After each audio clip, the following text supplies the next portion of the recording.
Welcome, everybody! Today I am going to recapping a manhwa. A villain is a good match for tyrant.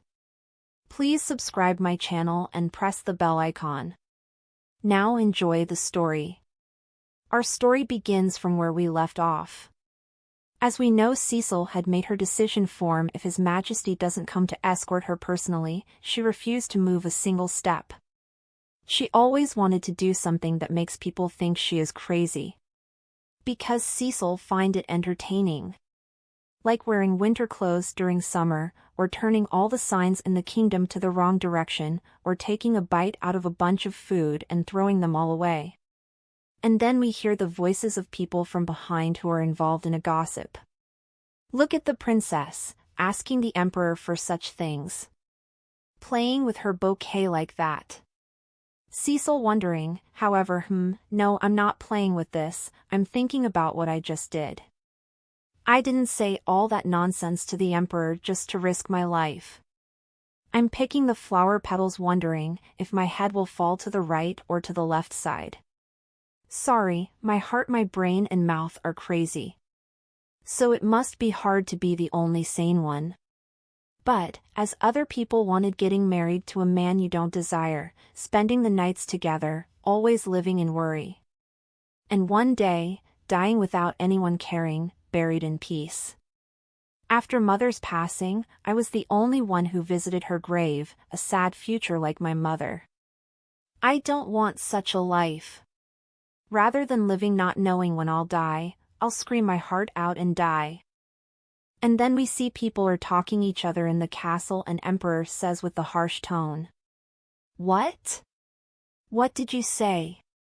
The messenger was hesitate while giving message to emperor and he says. It's exactly as I said. Princess Cecil said that she will not take a single step out until your majesty comes. And? Emperor reply, and? And then man thinking worriedly. Dear Lord. Another one will go to your side.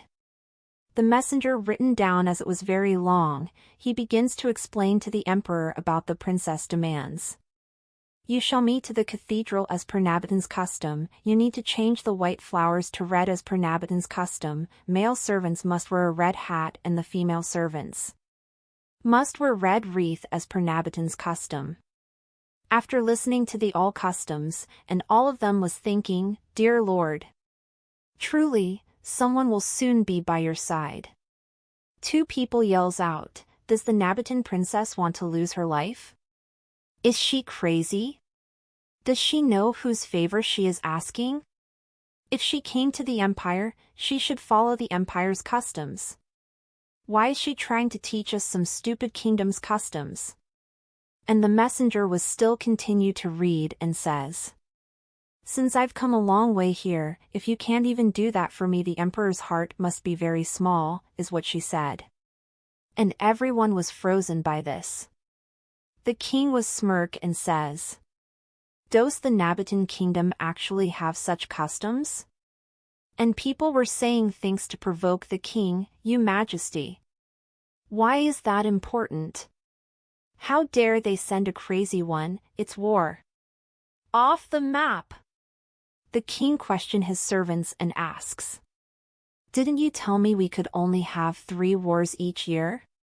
And his servant reply, I think 4 is also good. And he says. Good, then next month, I'll erase the Edia duchy. And his servants yells out and ask, Your Majesty. Where are you going? The king reply. What do you mean, where?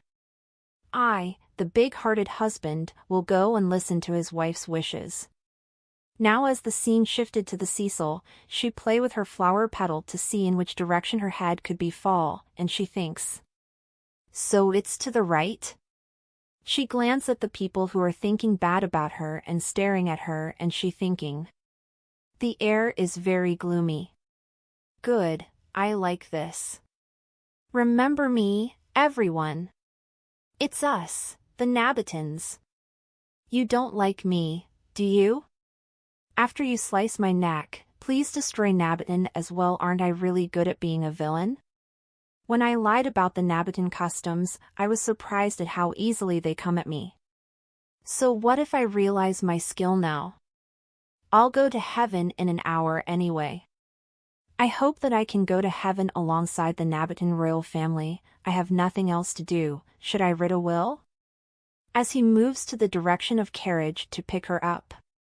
She doesn't pay any attention towards surrounding, and she kept thinking, I should have gone crazy after the wedding instead.